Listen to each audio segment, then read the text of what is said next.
이 시간에 우리 한번 소개하실 분이 계십니다. 우리 지난번에 우리 이집트 레바논 단기 선교 갔을 때 우리 레바논에서 선교하시던 우리 김요한 선교사님과 함께 사역하고 돌아오셨는데, 우리 사모님이 오늘 우리 아이들을 방문하기 위하여 잠깐 오셨어요. 우리 사모님 한번 일어나실 때 우리 박수로 한번 정리하면 좋겠습니다.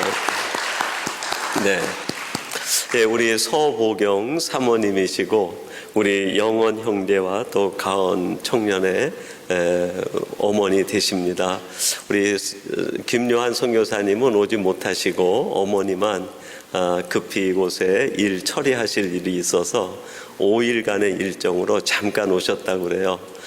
예배 마치고 또 인사 나누시고 또 여기 잠깐 계시는 동안 혹시 교제하실 수 있는 분들은 연락하셔서 함께 교제하셔도 좋겠습니다. 우리 한번 잠깐 같이 기도하겠습니다.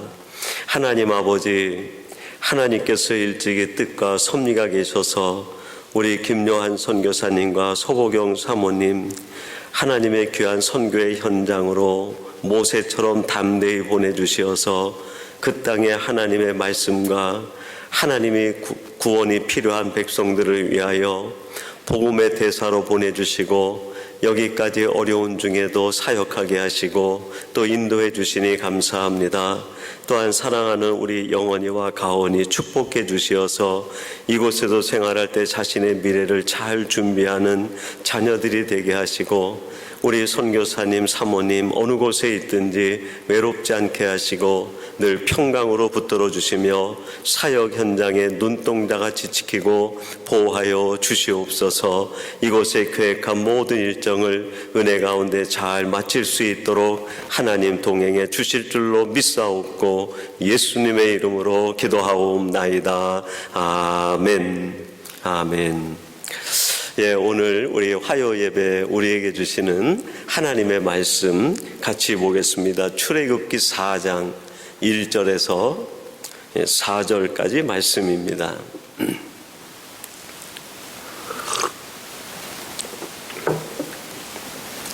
출애굽기 4장 1절에서 4절까지 말씀 우리 한 절씩 교독하겠습니다. 제가 1절 먼저 봉독하겠습니다. 여러분들이 다음 절을 봉독해 주시면 감사하겠습니다. 1절 봉독합니다. 모세가 대답하여 이르되 그러나 그들이 나를 믿지 아니하며 내 말을 듣지 아니하고 이르기를 여호와께서 내게 나타나지 아니하셨다 하리이다.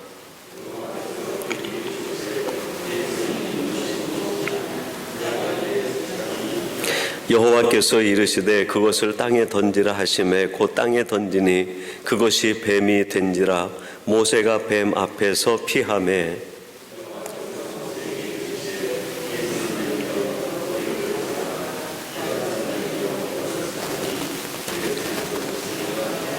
아멘. 오늘 화요 예배 시간은 주신 말씀 출애굽기 4장 1절에서 4절 말씀을 갖고 하나님의 지팡이라는 제목으로 하나님의 말씀을 전하도록 하겠습니다. 이제 하나님의 명령을 받아 모세가 애굽으로 내려가서 장정만 60만이 되는 그 가족까지 합치면 무려 150만에서 180만 정도 되는 이스라엘 백성들을 빼어내오는 막중한 임무를 맡고 애굽으로 내려가게 됩니다. 이 막중한 임무를 맡고 나가는 모세에게 하나님은 무엇을 무기로 주셨는가? 오늘 우리가 읽은 말씀에 보면 지팡이 하나 들려서 모세를 애굽으로 보내셨습니다. 상식적으로 이해한다고 하면 애굽의 군사 애굽의 왕 바로를 상대하려면 그에 맞먹는 군대가 필요하지 않을까. 그에 맞먹는 어마어마한 무기, 그에 맞먹는 강력한 힘, 어떤 뛰어난 책사, 계략, 이런 것들이 필요하지 않겠나 하는 생각이 들어요. 그런데 하나님은 그것은 다 뒤로 하고 지팡이 하나 들려서 모세로 하여금 애굽에 내려가게 하십니다. 출애굽기 7장 19절 말씀에 이렇게 기록합니다.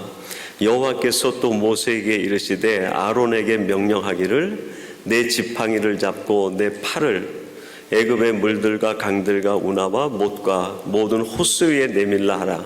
그것이 피가 되리니 애굽 온 땅과 나무 그릇과 돌그릇 안에 모두 피가 있으리라.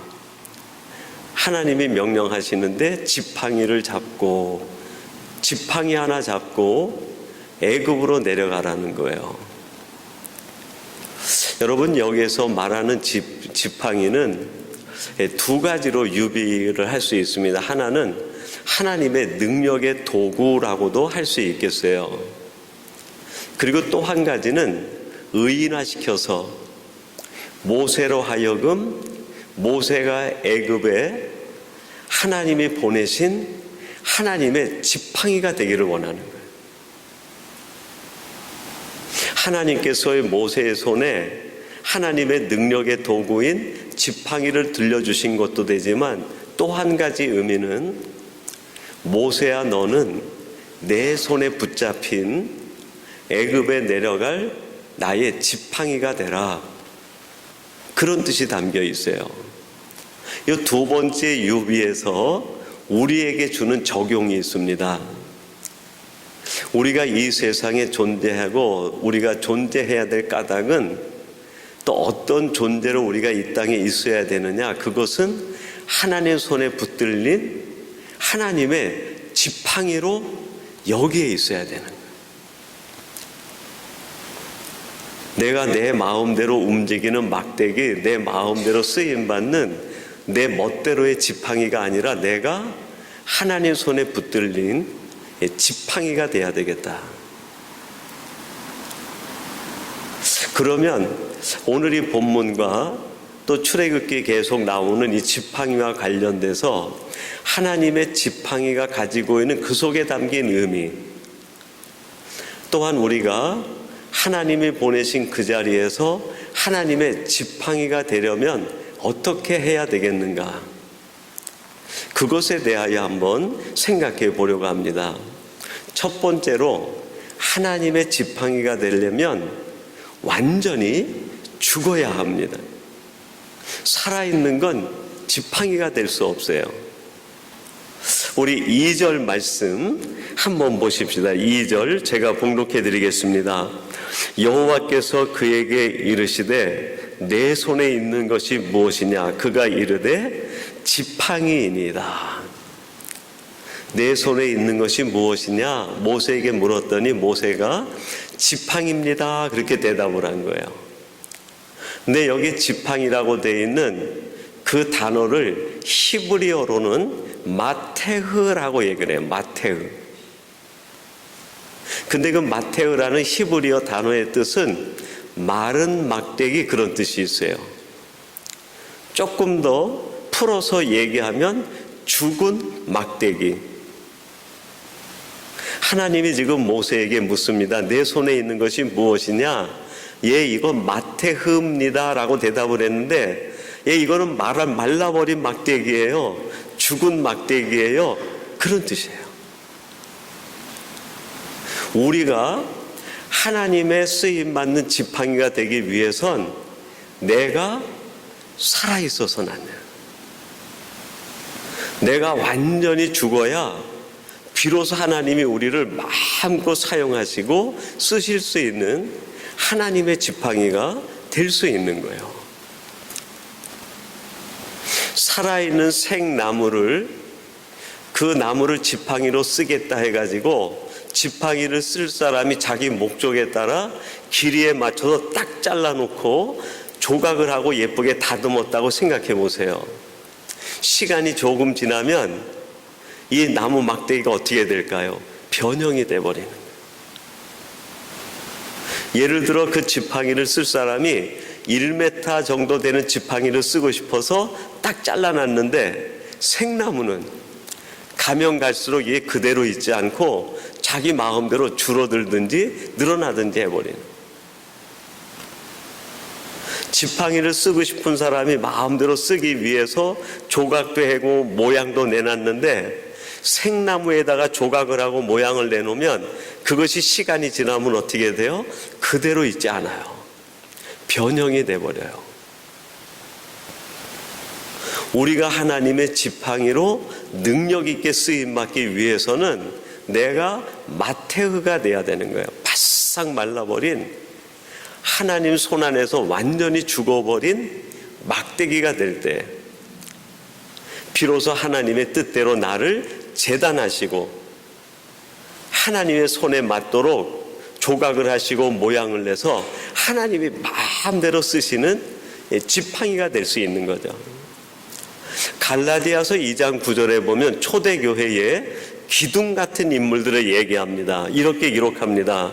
또 기둥같이 여기는 야고보와 게바와 요한도 내게 주신 은혜를 알므로 나와 바나바에게 친교의 악수로 하였으니 우리는 이방인에게로 그들은 할례자에게로 가게 함이라.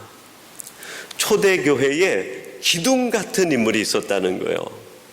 야고보와 게바와 요한. 여기에서 말하는 야고보는 예수님의 형제 야고보를 말합니다. 예수님의 형제 야고보는 예수님이 십자가들로 돌아가실 때까지 예수님을 믿지 않았어요. 그래서 예수님이 뭐라 그럽니까? 내 형제들이, 내 가족이 내 형제가 아니라 예수를 믿고 따르는 이 사람들이 내 형제라고까지.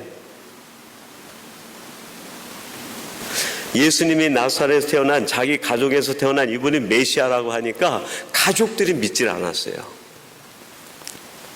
그랬던 가족 중에 한 사람 야고보가 나중에 예수님이 돌아가시고 난 뒤에 완전히 새 사람으로 변화돼요.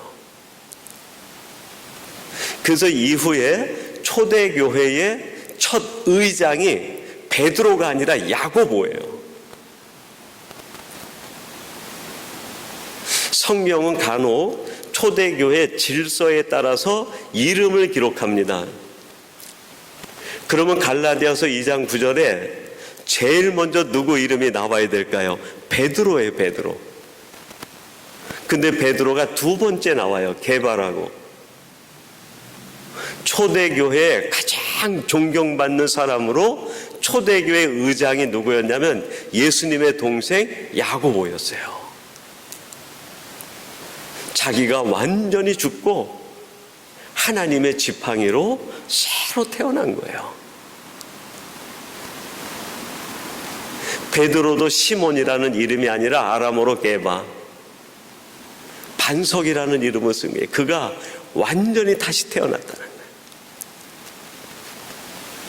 여러분, 여기에 나오는 이 기둥 같은 인물들, 하나님 손에 완전히 죽고 새로 태어나 초대교회의 기둥 같은 인물로 하나님의 지팡이가 된 사람들이 바로 이 사람들이에요. 그래서 그들을 하나님이 어떻게 합니까? 유대인들과 친분이 있는 사람들은 예루살렘으로 보내서 하나님의 일을 하게 한 거예요.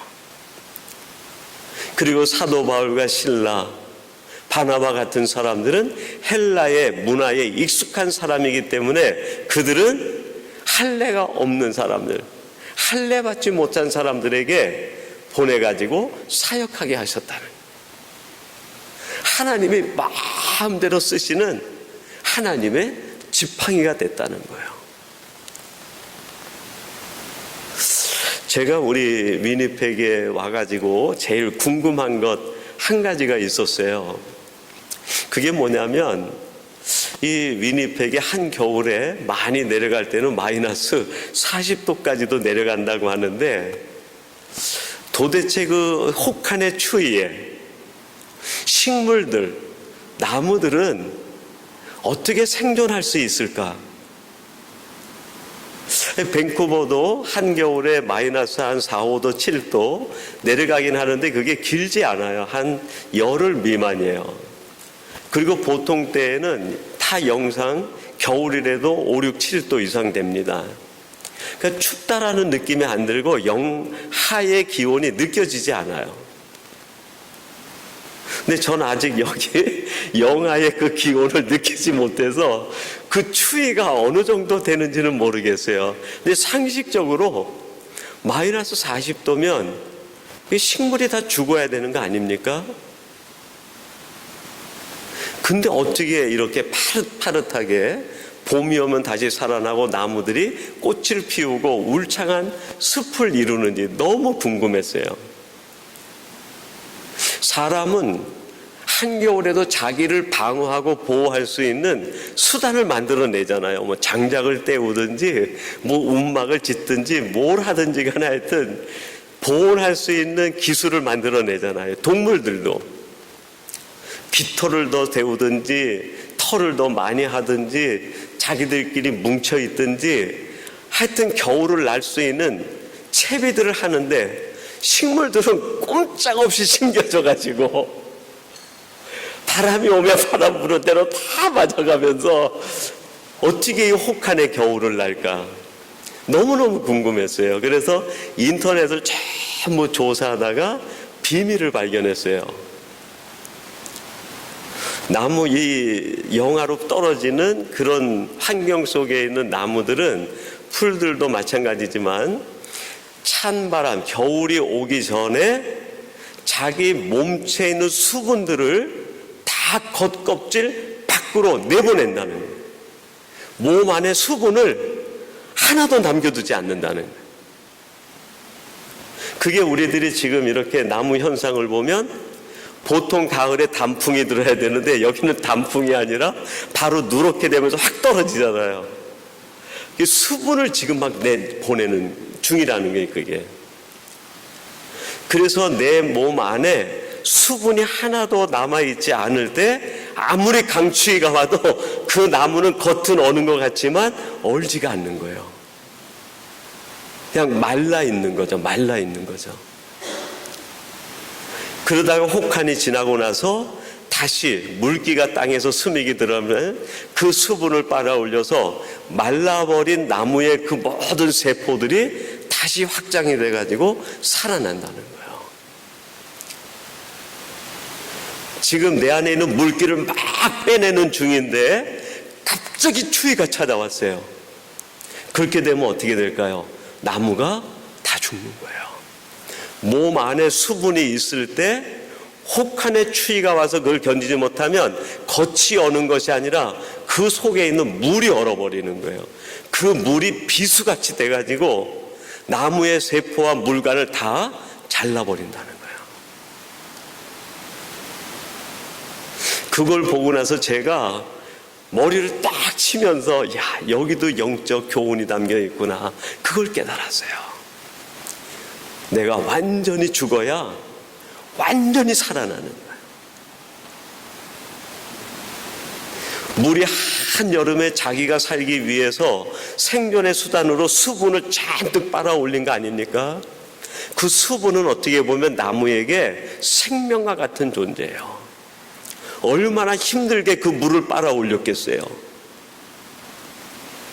그렇게 힘들게 빨아올린 거라 하더라도 그게 겨울에 남아있으면 안 되는 거예요.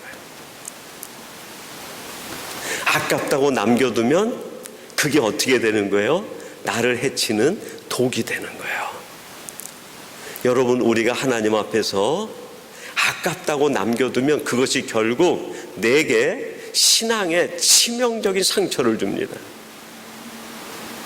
아, 이거 아까운데 내가 이거 어떻게 모은 건데 내가 이걸 위해서 어떻게 애쓰고 수고했는데 그래서 움켜쥐고 있다가는 어느 순간에 그것이 내게 날카로운 비수가 될 수 있다는 거예요. 하나님 앞에 우리는 언제나 무장해제해버려야 돼요. 하나님 앞에 우리는 언제나 내가 생존하기 위해서 필요하다고 남겨두었던 것 내려놓을 수 있어야 돼요. 하나님 앞에서 내가 완전히 내려놓고 죽을 때 하나님 손 안에서 우리는 능력의 지팡이가 되는 거예요. 두 번째, 우리가 하나님의 지팡이가 되려면 철저한 순종이 필요합니다. 3절에 이렇게 말씀합니다. 여호와께서 이르시되 그것을 땅에 던지라 하시매 곧 땅에 던지니 그것이 뱀이 된지라. 모세가 뱀 앞에서 피하매. 하나님이 모세에게 너 지팡이 있지? 그거를 땅에 던지라 그랬어요. 이 땅에 던졌더니 그게 뱀이 돼버린 거예요. 4절에 보니까 이렇게 말씀합니다. 여호와께서 모세에게 이르시되 내 손을 내밀어 그 꼬리를 잡으라. 그가 손을 내밀어 그것을 잡으니 그의 손에서 지팡이가 된지라. 뱀이 돼가지고 꼬불꼬불하는 그 지팡이의 한쪽 끝을 다시 잡으라는 거예요. 그래서 모세가 그 뱀의 꼬리를 잡았더니 그게 다시 지팡이가 되었다 얘기합니다. 여러분, 여기에서 이 뱀이라고 하는 그 단어가 히브리어로 나하스라고 기록이 됐어요. 나하스. 근데 그 나하스라는 단어 속에 뜻이 있어요. 교활한, 잡히지 않는 그런 뜻이 있어요. 나하스. 교활하고 잘 잡히지 않는다는 거예요. 우리들이 신앙생활하면서 알고는 있지만 잘 하지 못하는 것이 있어요. 그게 뭘까요? 순종이에요. 순종. 순종이 얼마나 교활한지 순종을 하고 싶은데 이게 잘 잡히지가 않아요. 순종해야지 마음 먹는데 그 순종해야지라고 마음 먹은 것을 내가 꽉 붙잡고 순종하기까지 얼마나 힘든지 몰라요. 하나님의 지팡이가 되기 위해선 하나님이 하시는 말씀에, 하나님의 뜻에 철저하게 순종할 수 있는 순종의 사람이 돼야 되는 거예요. 제가 어린 시절에 저희 어머니가 이제 그 화덕이라고 그러죠. 그 19공탄, 구멍이 19개 뚫려 있는 그 공탄을 내루에다가 이렇게 올려서 그거는 도르래 같은 데를 가지고 쭉 밀어가지고 방을 이제 이렇게 덮이는데 난방용으로 주로 이제 겨울에 어머니가 도르래 해가지고 그 구공탄을 쓰셨어요. 그리고 간단히 밥을 하거나 뭐 국을 끓이거나 이럴 때는 옆에 보조 항아리가 있었는데 군부를 떼는데요. 나뭇가지나 지푸라기나 이런 것들을 이제 조금씩 넣고 떼워서 거기서 국을 끓이시거나 물을 끓이거나 그런 일들을 하셨어요. 그러니까 어머니가 이제 저녁을 지을 때 거기에서 이렇게 나무 장작을 떼고 이러시면 그 앞에 앉아가지고 그게 너무 신기하고 또 밥을 다 한 다음에 밥 푼 다음에 남는 게 뭐 있어요? 누룽지. 가마솥에서 나오는 누룽지가 얼마나 맛있는지 그거 한 조각 얻어 먹으려고 끝까지 지키고 있는 거예요. 근데 어머니가 이제 그 불물을 이렇게 떼시면서 요만한 나뭇가지, 뭐 굵지도 않은 나뭇가지로 그 불 나와 있는 불씨들을 집어넣고 지푸라기도 집어넣고 하면서 그 불을 떼시는 거예요. 밥을 다 짓고 난 다음에 그 불 찌꺼기로 썼던 이 나뭇가지를 보면 그 끝이 새카맣게 타가지고 재가 돼서 이만큼이 줄어들어 버리는 거예요. 아, 그때는 그냥 어머니가 불쏘시개로 쓰시나 보다 그랬어요. 근데 나중에 제가 신학을 하면서 야, 이게 바로 순종이 아닐까 그런 생각이 들었어요. 주인의 손에 붙들려 가지고 주인의 뜻이 뭡니까? 불쏘시개로 쓰시겠다는, 그 불 속에 장작 집어넣는데 그걸로 집어넣겠다는 거예요. 말없이 그 작대기가 불쏘시개가 돼가지고 자기 몸을 태워가면서 주인의 뜻에 따라 그 일을 다 하는 거예요. 자기 몸이 뚝뚝 부러지면서.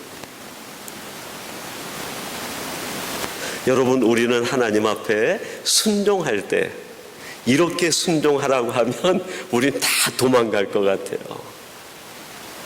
그런데 하나님은 이런 순종의 사람을 찾고 계시는 거예요. 창세기 6장 22절에 보면 노아 이야기가 나옵니다. 노아가 그와 같이 하여 하나님이 자기에게 명하신 대로 다 준행하였더라. 노아 시대 때 얼마나 많은 사람들이 있었는지 몰라요. 근데 하나님이 쓰실 사람은 딱 한 사람밖에 없었어요. 그 많은 사람 가운데 하나님이 쓰실 수 있는 사람은 한 사람, 노아밖에 없었는데 왜 노아밖에 쓰실 수가 없었을까요? 그가 순종의 사람이었기 때문에. 방주를 짓는데 자기 몸이 뚝뚝 부러져 가면서도 120년 동안 방주를 짓는 거예요. 그런 사람이 이 시대에 하나님의 지팡이 아닙니까? 마지막 세 번째로 하나님의 지팡이가 되기 위해선 하나님의 손에 붙들려야 돼. 하나님의 손에. 우리 4절 말씀 같이 한번 봉독해 보겠습니다. 4절 같이 봅니다. 시작. 여호와께서 모세에게 이르시되 그가 손을 내밀어 그것을 잡으니 그의 손에서 지팡이가 된지라. 아멘. 지팡이가 아무리 멋있어도 뭐 산신령이 쓸만한 지팡이가 같이 되어도 그게 하나님 손에 붙들리지 않으면 아무 소용이 없는 거예요. 지팡이의 능력은 지팡이 자체에 있는 것이 아니라 그 지팡이를 붙들고 있는 그분에게 있는 거예요. 어린아이가 지팡이를 잡으면 그 지팡이는 어린아이의 능력만큼밖에는 일을 못해요. 폭력배가 지팡이를 들었다고 하면 그 지팡이는 사람을 죽이는 게 됩니다. 하나님 손에 붙들려야 그게 값진 지팡이가 되고 능력의 지팡이가 되고 살리는 지팡이가 되는 거예요. 사무엘 상하서에 보면 두 사람이 나와요. 사울 왕과 다윗입니다. 사람을 비교해 가지고는 다윗이 사울을 쫓아가지 못해요. 사울 왕은 왕이 되기 전에 이스라엘 모든 백성들 가운데 이와 같은 사람이 없다고 칭찬받은 사람이에요. 사람이 볼 때 넘버원이었어요. 다윗은 어떻습니까? 사무엘이 이새의 집에 와가지고 이 집에 하나님이 왕이 될 사람이 있다고 다 데려오라 그러니까 7명의 아들만 데려와요. 아들이 8인데 한 사람은 데려오지 않는 거예요.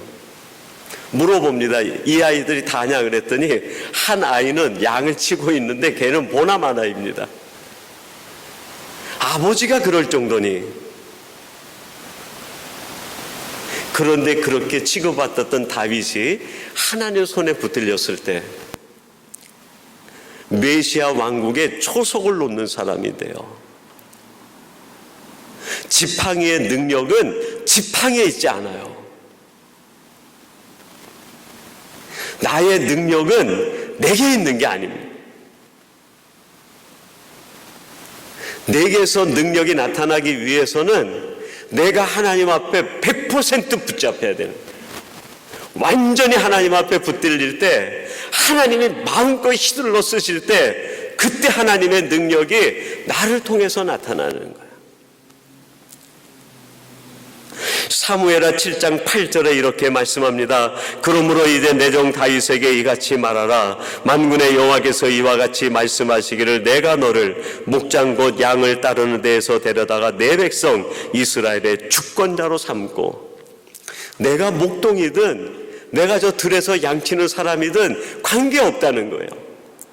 사람이 인정해 주든 사람이 인정해 주지 않든 관계없다는 거예요. 이제 내가 너를 붙들어서 내가 너를 위대한 이스라엘의 주권자, 나의 지팡이로 쓰시겠다고 말씀하시는 거예요. 제가 한국에 있을 때 묘기 대행진이라는 것이 TV에서 이렇게 있었어요. 한 몇 년간 하다가 그게 이제 없어졌는데 아마 여기 계신 우리 장로님 또 나이가 있으신 분들은 그 프로그램들을 보셨으리라 생각이 되는데요. 그 한국이나 외국에서 정말 그 뛰어난 묘기를 가지신 분들, 어떻게 보면 생활의 달인 같은 분들이죠. 그런 분들을 초대해가지고 그분의 장기, 그분의 특기를 갖다가 이제 이 시청자 앞에서 연출을 시키는 거죠. 근데 한 번은 검도 고수가 나온 거예요. 칼 쓰는 이 검도의 고수가 나왔는데 그 사람이 이제 이 묵도를 가지고 막 여러 가지 그 검술에 대한 걸 보여주고 난 뒤에 마지막 하이라이트가 됐어요. 격파할 그 판자를 갖다가 이렇게 놓고 두 사람이 딱 들고 있고, 이 사람이 한쪽에 가더니 이 신문지 있잖아요. 일반 신문지를 한 장을 가져오더니 그거를 뚫뚫뚫뚫 말아가지고 길게 말고서는 그거에다가 기압을 넣더라고요. 신문지에다. 그리고 이제 옆에 아나운서 있는 사람들에게 오라 그러더니 신문지를 한 장씩 주는 거예요. 그리고 나랑 똑같이 말으라고. 그러니까 그분들도 이 검도 고수가 많은 거하고 똑같이 아주 그냥 촘촘하게 힘있게 그렇게 말더라고요. 그리고 그 격파할 나무 판자를 힘껏 내려치라고. 그 사람들이 내려치니까 종이가 툭 찢어지고 종이가 다 부서져 버리는 거예요. 그렇게 한 다음에 이 검도 고수가 그 신문지 마른 거 가지고 그 판자에서 내가 기압을 주더니 갖다가 딱 때리는 순간에 판자가 뽀개지면서 신문지는 그대로 있는 거예요.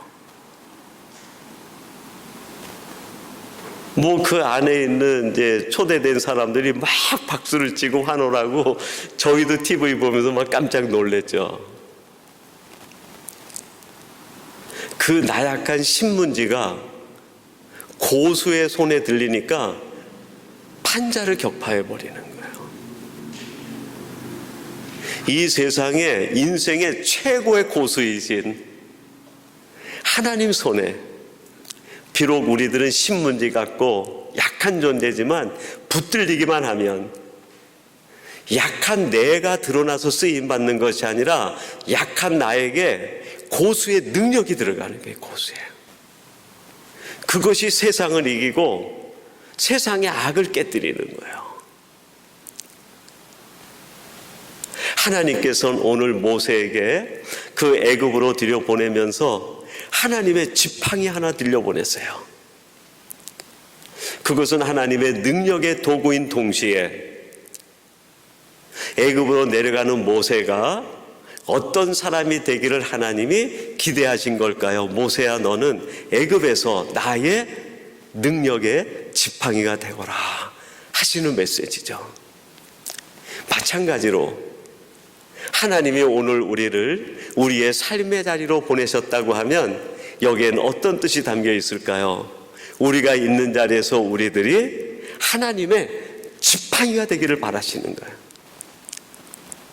오늘 화요 예배 말씀을 통하여 하나님이 주시는 메시지를 듣는 저와 여러분들이, 우리는 신문지같이 나약하지만 하나님 손에 들리면 세상을 깨뜨릴 수 있는 능력의 지팡이가 된다는 걸 깨달으시고 하나님의 지팡이로 살아가는 저와 여러분이 되기를 주님의 이름으로 축원합니다. 우리 같이 기도하겠습니다.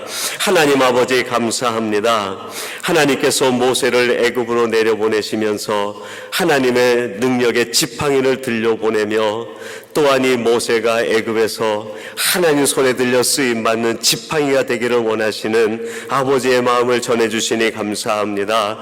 이 말씀을 통하여 오늘 이 시간 우리들이 바로 하나님의 보내신 이 세상에 하나님의 지팡이임을 깨닫게 해주시니 감사합니다. 하나님 손에 붙들려 세상을 깨뜨리고 사탄의 권세를 깨뜨리며 하나님의 나라를 세워가는 저희들 되게 해 주옵소서. 예수님의 이름으로 기도하옵나이다. 아멘. 아멘. 예, 이 시간 우리 같이 찬양하면서 또 기도 제목 나누고 함께 기도하고자 합니다. 예, 이 시간에 첫 번째로 우리가 기도할 때는 오늘 주신 말씀 생각하면서 하나님, 제가 이제는 주신 말씀대로 하나님의 지팡이가 되게 해주세요. 주신 말씀을 새기고 내게 다시 한번 각성하면서 기도하기 원합니다. 또한 우리 레바논 선교사님 사모님 같이 오셨는데 이번에 우리 선교팀이 선교한 레바논 이집트 선교팀 또 선교 지역들 선교사님들을 위해서 여러분 같이 기도해 주시고 우리 성도님들 가운데 건강을 위해서 아까 우리 정 집사님 찬양 인도하시면서 코로나가 요즘 유행하고 있어서 좀 조심해야 되겠다 말씀하셨는데 우리 성도들 가운데 또 주변에 있는 사람들 건강 잃어버리지 않도록 여러분 기도해 주시기 바라고요. 새 학기를 맞이하게 됩니다. 우리 자녀들과 또 대학 진학을 하는 학생들 그리고 학업을 찾아 또 타주로 또 직업 때문에 먼 나라 다른 곳에 나가 있는 우리 자녀들을 위해서 우리 한번 같이 기도하도록 하겠습니다. 우리 찬송 365장 우리 같이 하겠습니다.